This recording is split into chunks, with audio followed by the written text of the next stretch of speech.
wa ala alihi wa ashabihi wa bawalah. Bapak-bapak dan saudara-saudara jamaah salat subuh Masjid Al-Mujahadah rahimakumullah. Alhamdulillah pada subuh pagi hari ini Allah Subhanahu wa taala berkenan kembali mempertemukan kita, dan insyaallah kita akan manfaatkan silaturahim kita untuk menyelesaikan kajian tema besar kita dalam beberapa kali pertemuan, yaitu istiqomah di jalan Allah gitu. Dengan diantaranya menitik beratkan pada bahasan tafsir Quran surat Fussilat ayat 30 sampai dengan ayat 35. Kita sudah jelaskan bahwa mereka orang yang selamat adalah mereka yang istiqomah di jalan Allah sampai akhir hayatnya. Karena sangat mungkin saja justru kata Rasulullah SAW, di akhir hayat seorang bisa saja keluar dari jalan Allah dan meninggal saat dalam keadaan kufur, dalam keadaan murtad. Terakhir sekali kita membahas tentang bahwa surga itu di Quran surat Fussilat ayat 32 ya, Allah nyatakan bahwa surga itu adalah anugerah nuzulam min ghafurir rahim, anugerah dari Allah yang maha pengampun, maha penyayang. Sehingga kita sampai pada kesimpulan sebagaimana yang dinyatakan oleh para ahli tafsir bahwa ampunan dan kasih sayang Allah adalah dua tiket yang mutlak harus dimiliki oleh seorang manusia kalau dia ingin meraih surga Allah Subhanahu wa taala. Sampai di situ bahasan kita pada pertemuan yang lalu. Kita akan melanjutkan bahasan ini di bagian akhir dari tema besar ini, yaitu pada ayat 33, 34, 35 dari Quran surat Fussilat. Di ayat 34 Allah menyatakan, di ayat 33 Allah menyatakan,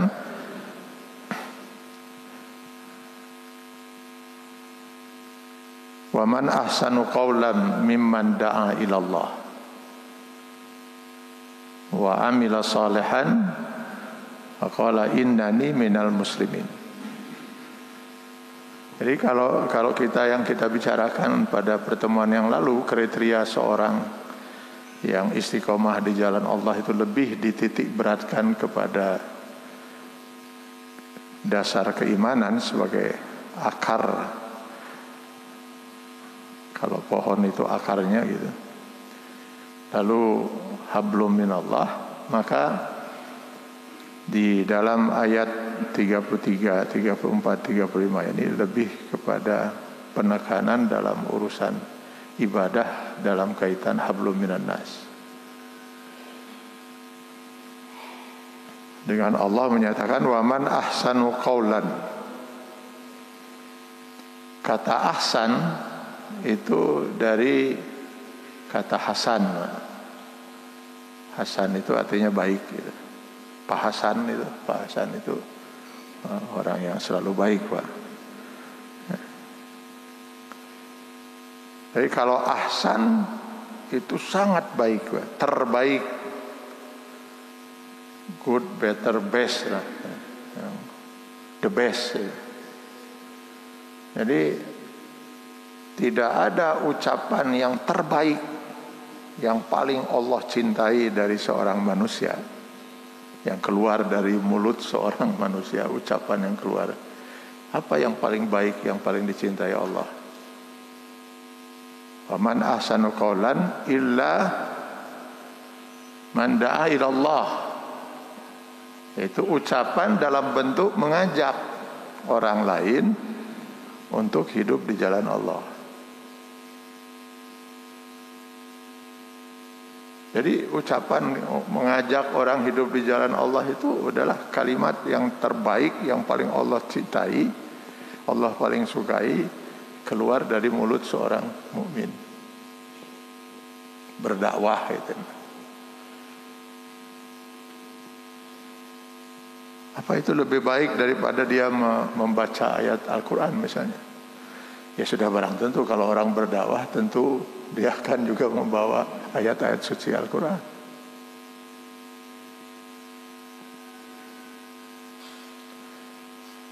Jadi kalau begitu beruntunglah mereka orang-orang yang da'i itu, para da'i, para ustadz gitu. Bukan beruntung, memang harus setiap orang itu kalau ingin selamat dunia akhirat, dia harus menjadi da'i. Saya ingin mencoba sedikit meluruskan istilah da'i gitu ya, yang terkesan di masyarakat seakan-akan julukan da'i ini hanya untuk orang-orang tertentu yang suka memberi dakwah atau ceramah di mimbar. Da'i itu adalah, dakwah itu adalah tugas setiap orang muslim kalau dia ingin selamat. Setiap muslim harus berdakwah.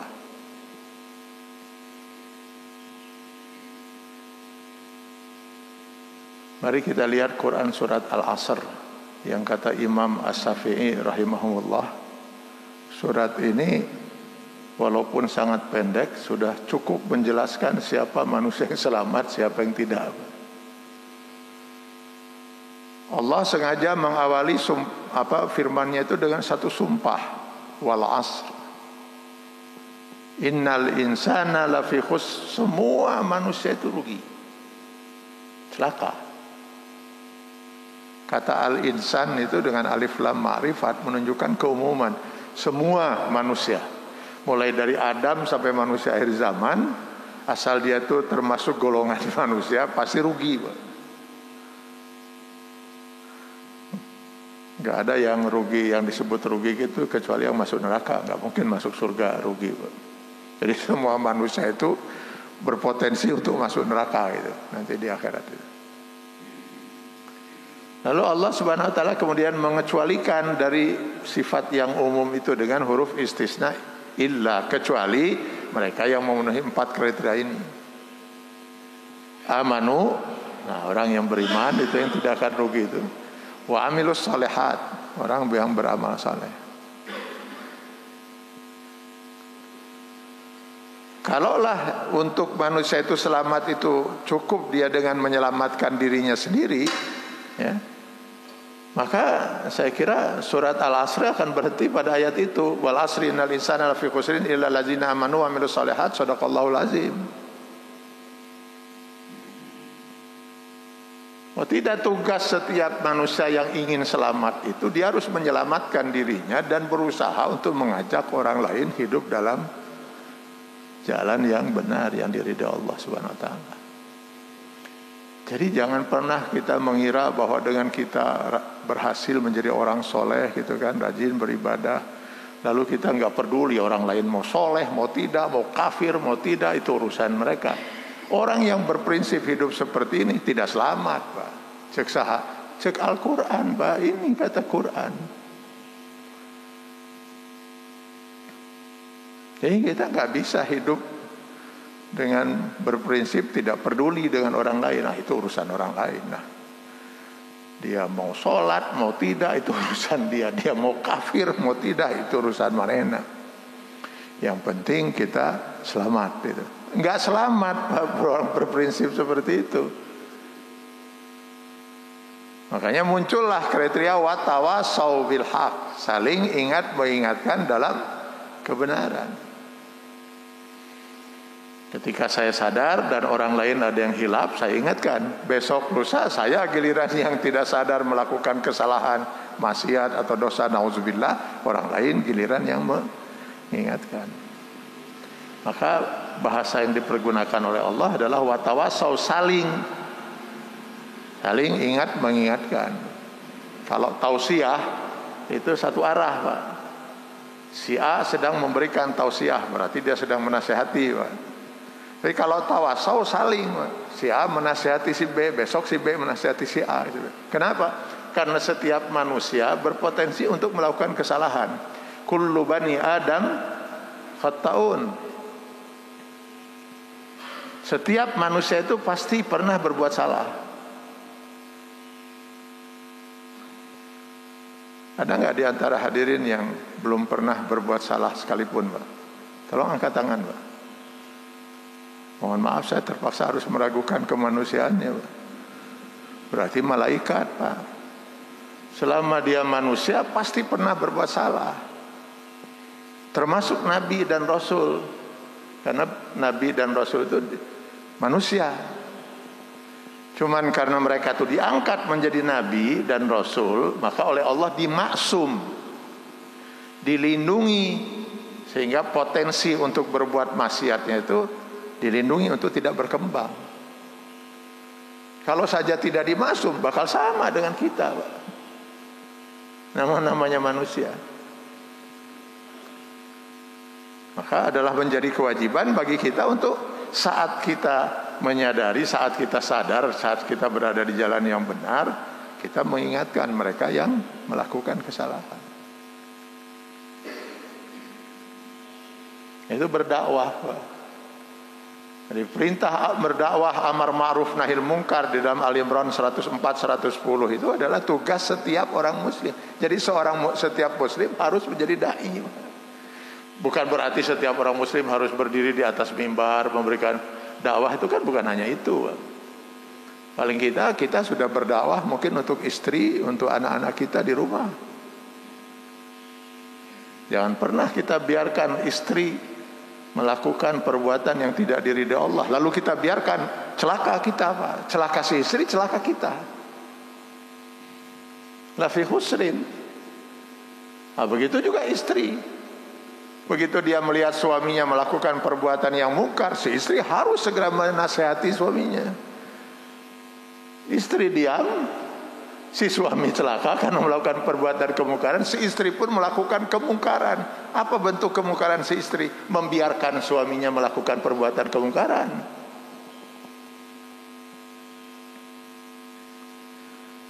Ini saya mungkin kalau sempat ada yang membaca tulisan saya, mengomentari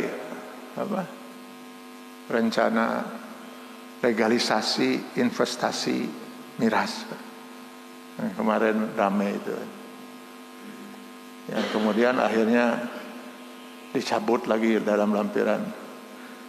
Tingku naonnya tuh nyanyian dari wah cegan itu mikir heula gitu ya.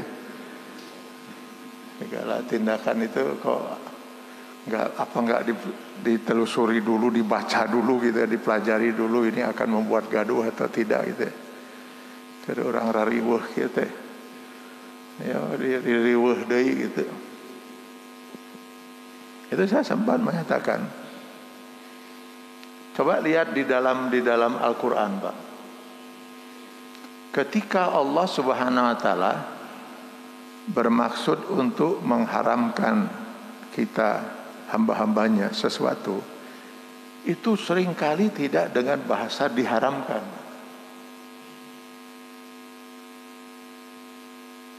tapi dengan bahasa jangan dekati. Sejak manusia pertama Adam, ketika Allah Subhanahu wa taala akan mengharamkan kepada Adam dan Hawa memakan buah khuldi, bukan dengan bahasa diharamkan kamu memakan buah khuldi, tidak. Tapi wala taqraba hazihi sajarah, jangan kalian berdua dekati pohon itu. Bukan jangan kalian berdua makan pohon itu, bahkan pohonnya jangan didekati.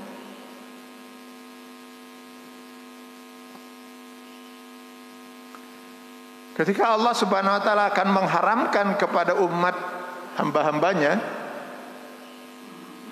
berzina, juga tidak dipergunakan diharamkan kamu berzina. Gak ada, Pak. Silakan cari Al-Quran dan hadis, gak ada bahasa itu. Yang kita temukan justru di Quran surat Al-Isra ayat 32, wala taqrabuz zina, jangan sekali-kali kalian dekati zina.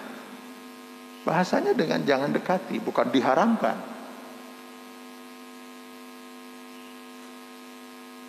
Ketika Allah Subhanahu wa taala akan mengharamkan segala macam perbuatan keji dan mungkar, yang baik yang nyata maupun yang tersembunyi, di Al-An'am 151 Allah menyatakan wala taqrabul fawahisa ma zahara minha wa ma batan. Jangan sekali-kali kalian dekati perbuatan-perbuatan yang keji itu, baik yang nyata maupun yang tersembunyi, jangan dekati. Ketika Allah Subhanahu wa taala ingin mengingatkan kepada kita agar jangan pernah kita berani-berani memakan harta anak yatim, yang dalam An-Nisa ayat 9 itu sama dengan menyiapkan bara api neraka jahanam sepenuh perut itu. Itu pun dengan bahasa wala taqrabu malal yatim. Jangan dekati harta anak yatim.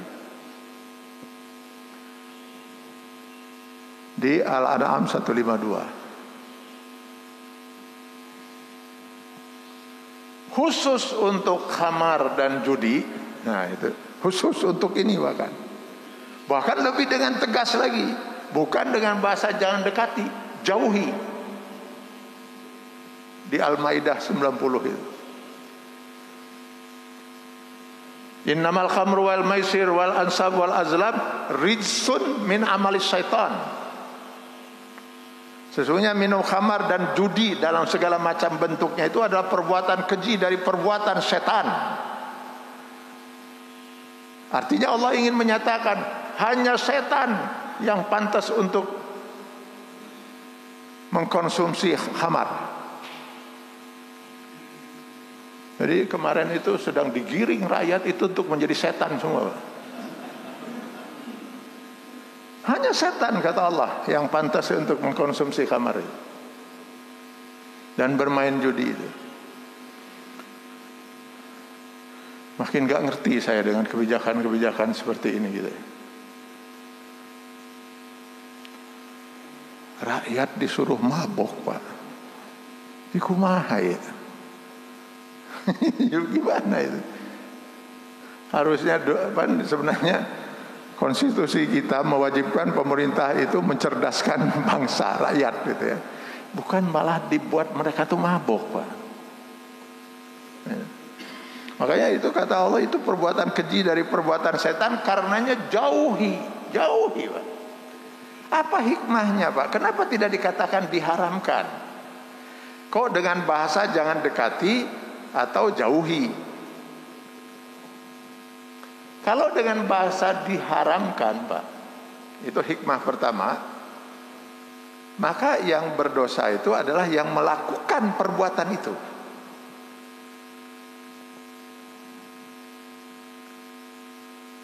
Misalnya diharamkan kamu berzina, yang berdosa siapa? Yang melakukan perbuatan zina. Kalau sekedar mendekati zina gitu, duduk duaan, itu haram. Kalau bahasanya diharamkan berzina. Berzina itu apa? Apa definisi zina? Dalam Islam zina itu didefinisikan dukhulul kasafah ila farjil mar'ah. Umah yang ngabahasakeun anak. Tapi mohon maaf ini ya, mohon maaf saya, Pak. Ini demi hukum ya, supaya kita faham hukum Islam ya. Jadi kalau ini terasa kurang enak ya, mohon maaf. Dukhulul kasafah, masuknya si kasafah. Kasafah itu bagian kepala, Pak, dari zakar pria. Helm, bagian helmnya itu. Nah itu kasafah, Pak. Masuknya si kasafah itu ke dalam faraj seorang wanita yang bukan istrinya, itu zina.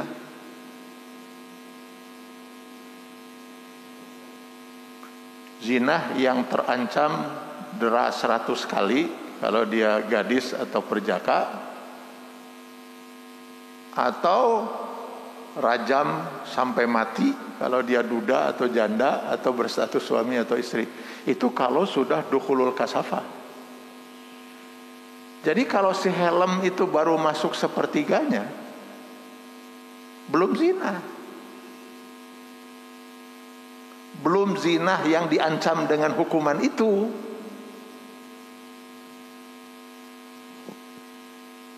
Makanya sulit sekali Pak untuk melaksanakan hukum zina itu. Bayangkan untuk seorang misalnya mengadukan bahwa si A itu sudah berzina, dia harus menghadirkan 4 orang saksi Pak. Dalam Islam itu berarti ada 4 orang saksi yang menyaksikan betul bahwa si helm itu benar-benar sudah masuk semua Pak, bukan hanya setengahnya. Padahal yang namanya zina jarang dilakukan di lapangan terbuka Pak. Walaupun itu bisa ditutup, itu kesulitan itu dengan nanti oleh Islam dibenarkan tuduhan itu diganti 4 saksi itu dengan 4 kali sumpah. Demi Allah bahwa si fulan sudah berzina. Demi Allah bahwa si fulan sudah berzina 4 kali. Yang kelimanya, demi Allah saya siap dilaknat dan dikutuk oleh Allah kalau sumpah saya itu bohong. Oh, itu yang hukum li'an itu. Kalau sudah enggak, dia yakin tapi tidak bisa menghadirkan 4 saksi yang menyaksikan itu. Kalau seandainya diharamkan berzina, berarti cuma itu yang berdosa Pak. Tapi dengan kata jangan dekati, nah sudah. Jangankan sepertiga rek setengah, nah baru duduk-duduk berduaan saja sudah haram. Karena itu sudah mendekati Pak. Itu luar biasanya Allah Subhanahu wa taala membuat aturan itu ya. Dan di sini ada sifat mendidik. Karena Allah itu menghendaki dari aturan itu supaya manusia itu tidak melakukan Pak. Bukan ingin menghukum Allah itu. Maka sifatnya mendidik dengan bahasa jangan dekati. Kepada Adam dan Hawa pun dengan bahasa itu, jangan kalian berdua dekati pohon itu. Coba kalau Adam dan Hawa itu mengikuti itu, nggak akan mungkin dia melanggar Pak. Terjadinya pelanggaran itu ya kalau seandainya Allah Subhanahu wa taala menyatakan jangan kalian berdua makan buah khuldi, maka mungkin Adam dan Hawa akan duduk-duduk di bawah pohon itu. Terus Siti Hawa nanya ke Adam itu, Kang, kalau pakai bahasa Sunda gitu, Kang, itu mau naon urang teh duduk-duduk di bawah pohon ini? Cek Allah tadi naon? Ya jangan dimakan buahnya misalnya gitu kan. Iya. Kita kan gak ada rencana untuk memakan. Udah mangan saukur dia kungkul. Jadi teu naon nya. Teu naon. Duduk mereka berdua itu kan. Lama-lama mungkin duduk-duduk piraku teu hayang ningali acan buahna kunaon saya teh maka diharamkeun si buah teh. Ningali gitu. Teu naon Kang urang ningali buahna. Teu naon Hawa. Nu penting mah ulah di dahar.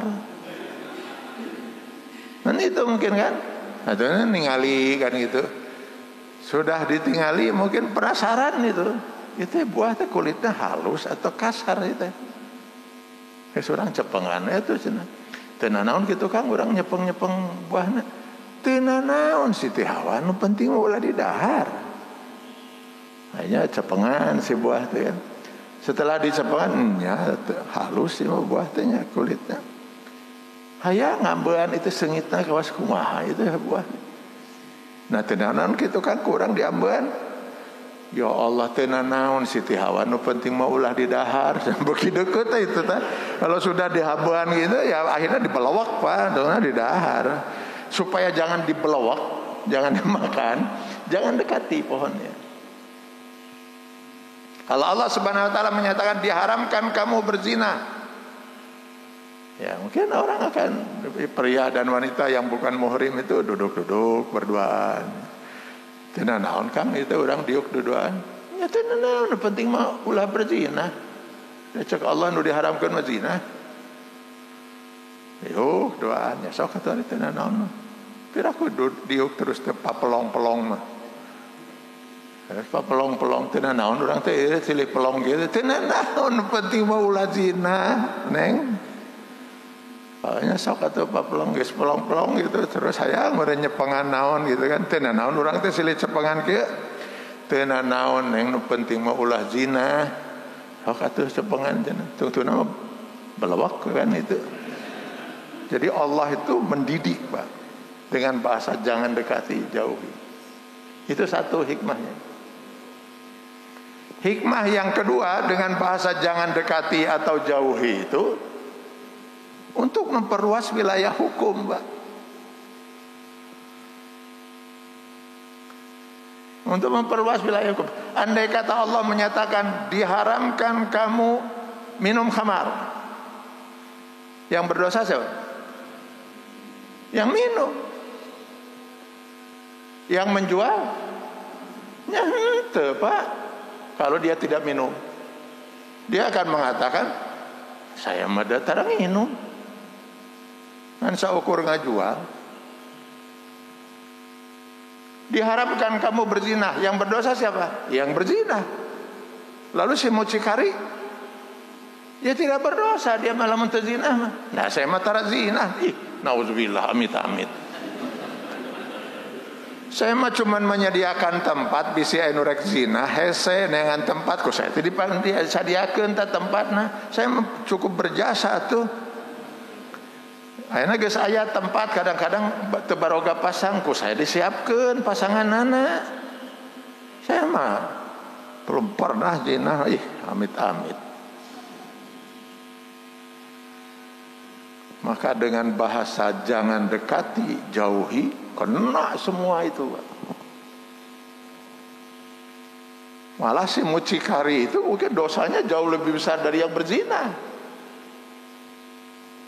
Ari yang zina babereungan sakali saeuting eta teh.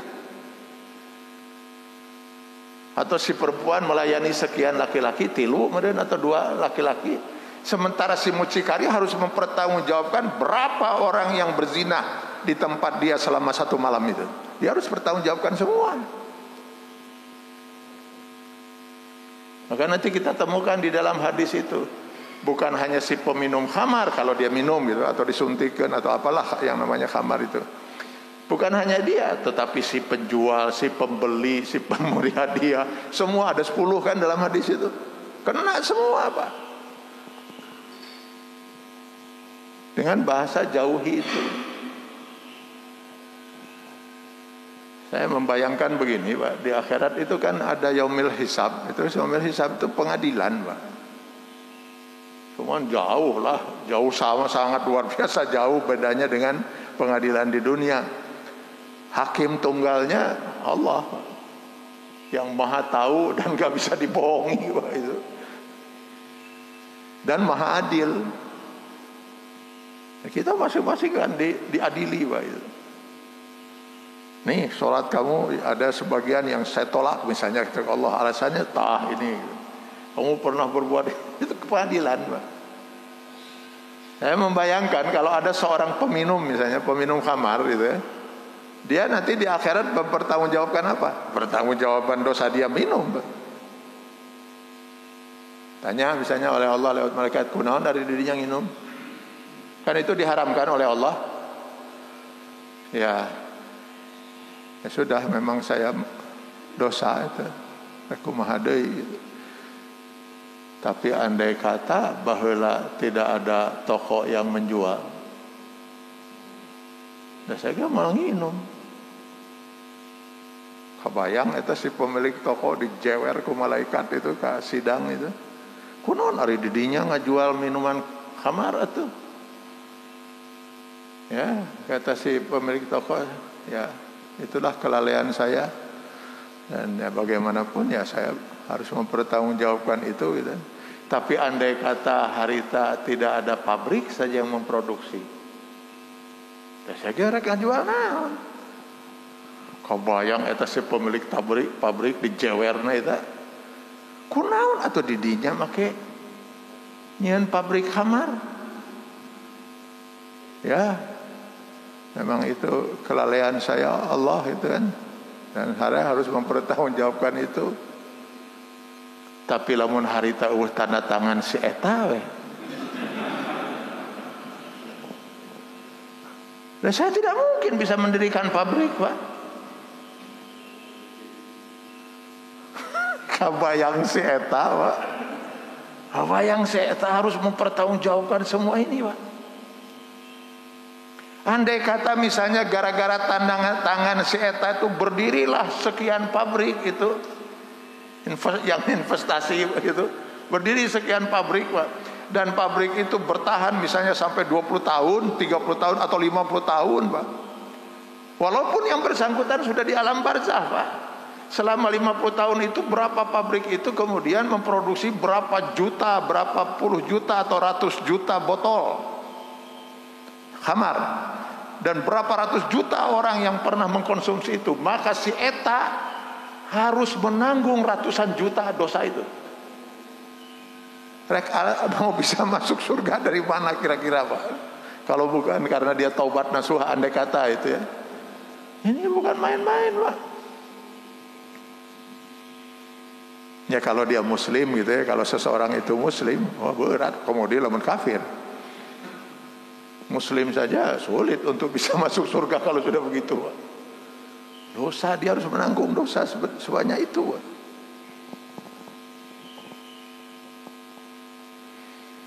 Termasuk dosa juga kita, Pak, yang tidak mengingatkan, Pak. Kalau kita punya kekuasaan untuk mengingatkan, watawasau, kita juga kena, Pak.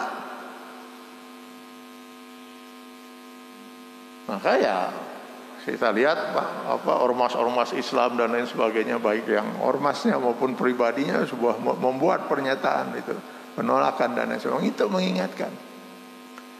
Karena tidak ingin terlibat.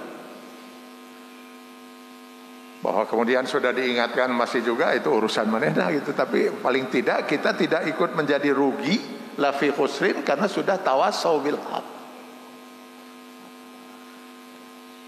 Nah, bagaimana, Pak, kalau seandainya kita bukan seorang pejabat, bukan wakil rakyat, bukan siapa-siapa gitu. Bagaimana kita melaksanakan kewajiban itu?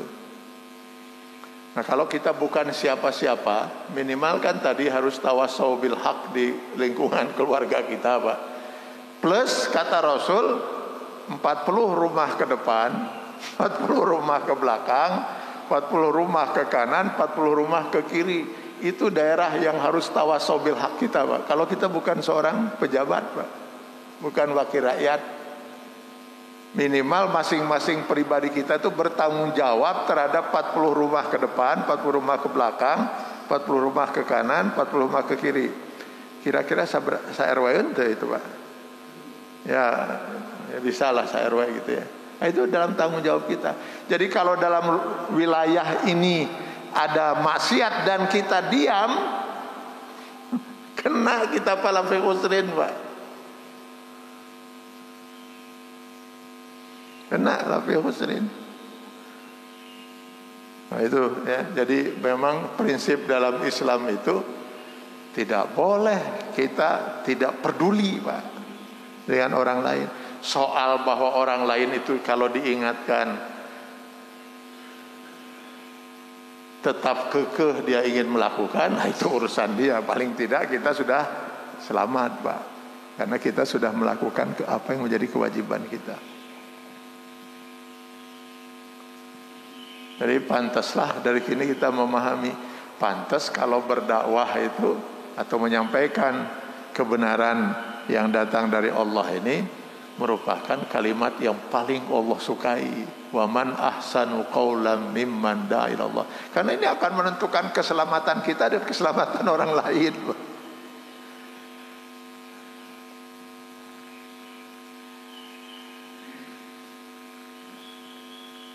Nah, bahasanya itu saya katakan tadi tawasau, saling. Kenapa? Ya karena semua manusia berpotensi untuk berbuat salah. Orang tua berkewajiban menasihati anak, guru berkewajiban menasihati murid, pimpinan berkewajiban menasihati bawahan, ulama berkewajiban menasihati umat. Tapi karena guru, orang tua, pimpinan ulama semuanya itu adalah manusia yang berpotensi untuk melakukan kesalahan, maka dalam Islam murid harus menasehati gurunya yang salah, bawahan harus menasehati pimpinan yang salah, umat harus menasehati ulamanya yang berbuat salah. Maka dipergunakanlah bahasa tawasau, saling ingat mengingatkan. Jadi kalau kita misalnya menemukan ada ulama mengeluarkan pernyataan yang salah, kita harus menasehati, buru-buru dijewer si ulama itu. Hei ulama, ustadz, Anda salah, udah jelas salah pisan ya mah. Jelas Al-Quran misalnya menyatakan ini, dan ini bukan urusan istihad, ini bukan urusan khilafiyah, jelas. Misalnya ada ulama menyatakan bahwa subuh itu bisa 2 rakaat, bisa 3, oh buru-buru jewer itu. Jewer itu ulama naon ini.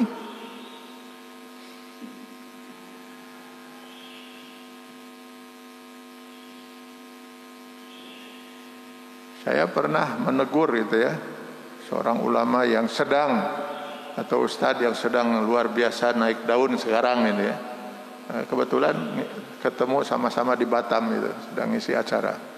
Saya ingat bahwa yang bersangkutan pernah mengeluarkan pernyataan yang sangat-sangat keliru gitu. Maka di tempat menginap itu saya datangi itu. Apa maksud Anda membuat pernyataan ini?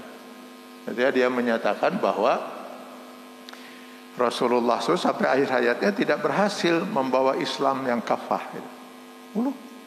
Bahaya betul itu pernyataan itu.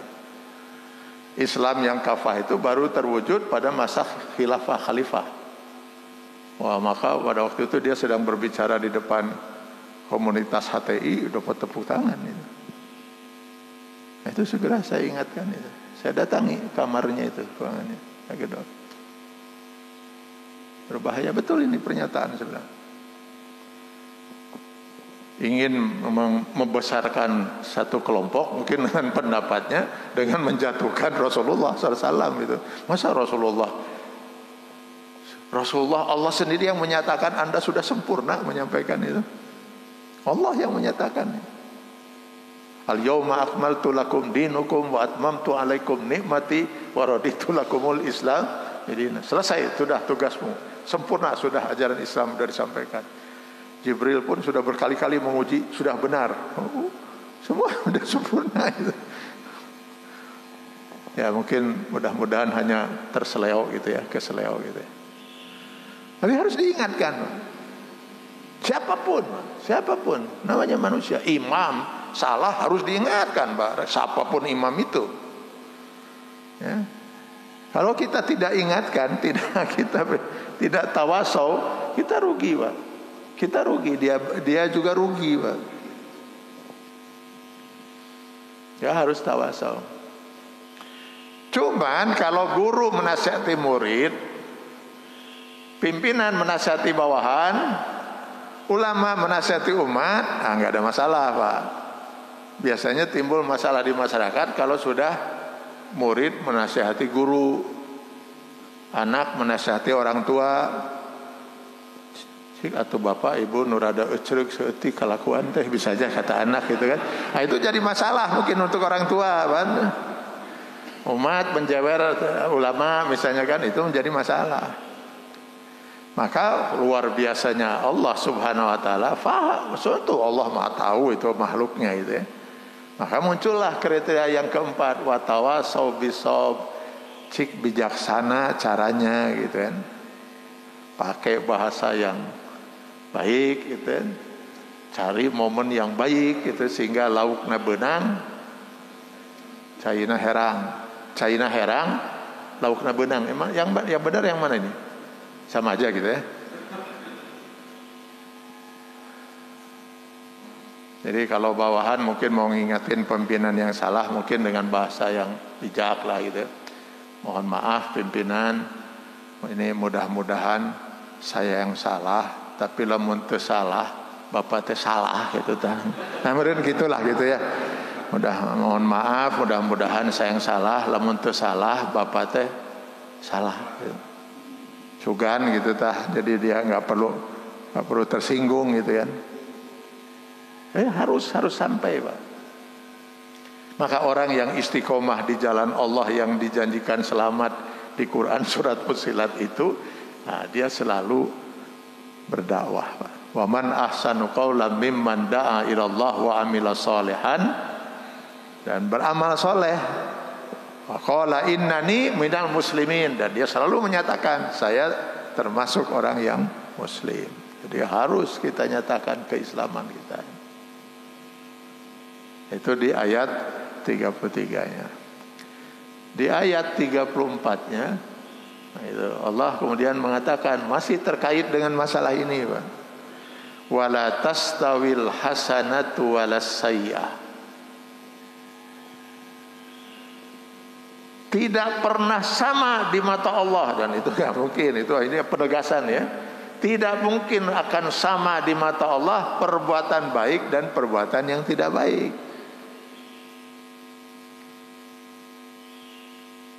Ini lebih Allah memberikan penegasan supaya kita itu benar-benar mau melaksanakan kebaikan gitu kan, dan tidak membalas kebaikan yang kita lakukan karena dibalas dengan ketidakbaikan, lalu kita membalasnya dengan ketidakbaikan lagi. Tidak sama, tidak pernah sama di mata Allah yang baik dan yang tidak baik. Jika kita melakukan perbuatan yang baik lalu orang malah kemudian jadi marah, tersinggung, lalu melakukan perbuatan yang tidak baik pada kita, idfa billati hiya ahsan. Balaslah ketidakbaikan mereka itu dengan kita berbuat kebaikan. Ini pelajaran yang luar biasa, Pak. Luar biasa itu ya. Luar biasa beratnya, Pak, untuk dilaksanakan. Ya. Tapi memang untuk masuk surga itu memang luar biasa perjuangan yang harus kita perbuat, Pak. Kita diminta oleh Allah ketika kita misalnya mengingatkan kepada kebenaran, orang lain malah kehel, Pak. Lalu dia menghujat kita, lalu memfitnah kita, lalu apalah merugikan pihak kita gitu. Kita dituntut untuk tetap berbuat baik. Saya rasanya mudah-mudahan tidak akan pernah melupakan kisah ini, karena ini luar biasa, sangat berkesan untuk saya, Pak. Kisah yang pernah saya baca, yang pernah dialami oleh Rasulullah Sallallahu Alaihi Wasallam.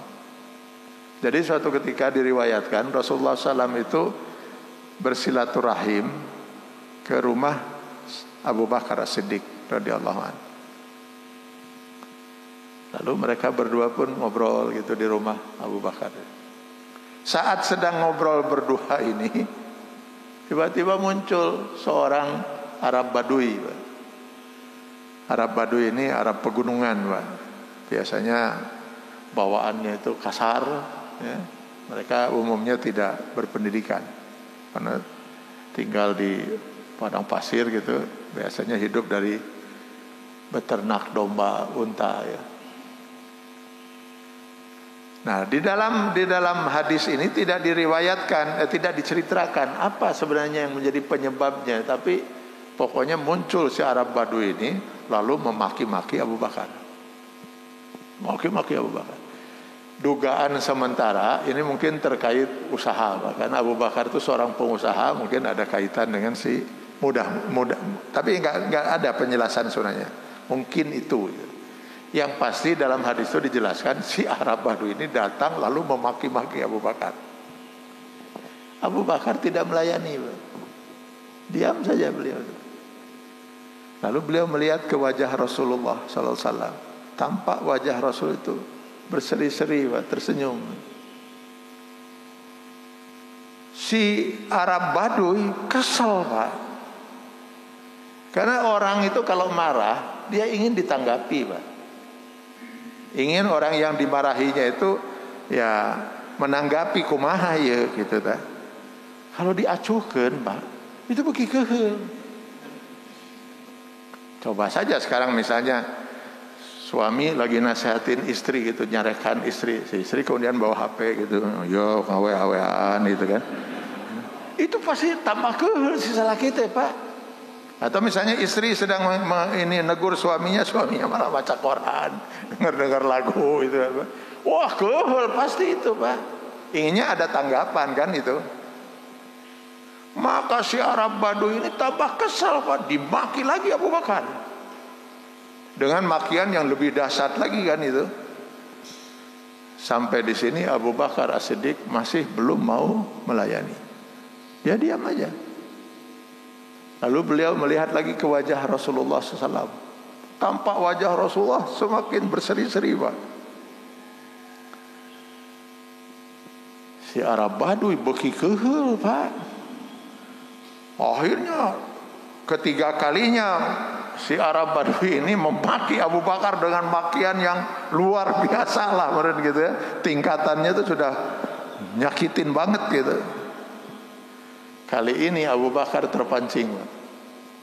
Nah, hari didinya cek Abu Bakar abong diantep hari terus dibalas oleh Abu Bakar dengan memaki lagi, Pak.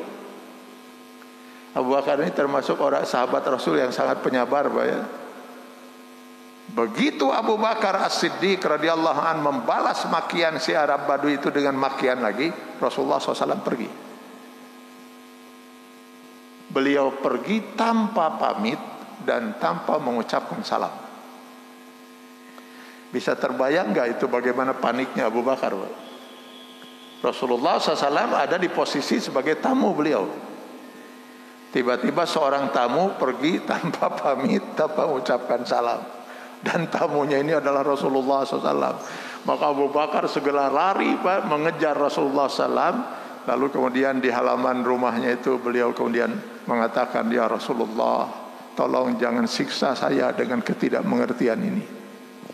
Apa kesalahan saya, Rasulullah? Apa kata Rasulullah? Hai Abu Bakar, ketika kita tadi sedang ngobrol berdua, datang si Arab Baduy itu memaki-maki Anda, lalu Anda tidak melayaninya. Maka saya melihat para malaikat berebutan ingin membela Anda di hadapan Allah Subhanahu wa taala. Kalau para rasul, para nabi itu terkadang dibukakan tabir alam gaib oleh Allah. Saya melihat para malaikat itu berebutan ingin membela Anda di hadapan Allah. Itu yang membuat saya tersenyum. Dan ketika si Arab Baduy itu kemudian memaki Anda dengan makian yang kedua kalinya dengan yang lebih ini lagi, dan Anda tetap tidak melayaninya, saya lihat semakin banyak malaikat yang berebutan ingin membela Anda di hadapan Allah. Itu yang membuat saya semakin senang. Tapi ketika ketiga kalinya si Arab Baduy itu memaki Anda dan akhirnya Anda layani dengan makian lagi, maka saya lihat tidak ada satupun malaikat yang bertahan. Mereka sudah pergi semua meninggalkan Anda. Yang berada di sebelah Anda adalah iblis, sama dengan iblis yang dibawa oleh si Arab Baduy itu sejak dia datang. Iblis itu telah Anda layani akhirnya dengan iblis lagi. Itu sebabnya saya pergi tanpa izin, karena saya tidak mungkin berada dalam majlis yang ada iblisnya. Itu sebabnya saya tidak mengucapkan salam, assalamualaikum warahmatullahi wabarakatuh, karena saya tidak mungkin mengucapkan salam seperti itu kepada iblis. Pelajaran yang luar biasa, Pak. Betapa mungkin tidak jarang kita akhirnya melayani setan dengan setan lagi, kita hadirkan setan, bukannya dengan auzubillahi minasyaitonir rajim. Maka di ayat inilah Allah mengingatkan, wala tastawil hasanatu walas sayyi'ah. Tidak selamanya sama orang yang berbuat baik dan orang yang berbuat tidak baik. Apabila ada orang yang berbuat tidak baik, balaslah ketidakbaikan itu dengan berbuat baik.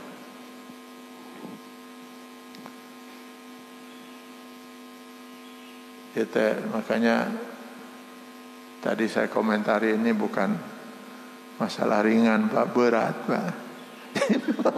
Memang tidak mudah rupanya untuk masuk surga itu kan, Pak. Dan Allah menyatakan di ayat 35, ayat terakhir bahasan kita ini, wa ma yulaqqaha illal ladzina sabaru Wa ma yulaqqaha illa zu hazzin azim. Dan tidak akan pernah orang memiliki seperti itu kecuali orang-orang yang sabar. Nah, memang kita memerlukan sifat kesabaran, Pak, untuk bisa memperoleh atau memiliki sikap yang luar biasa itu. Jadi dari bahasan kita beruntun 4 kali pertemuan ini,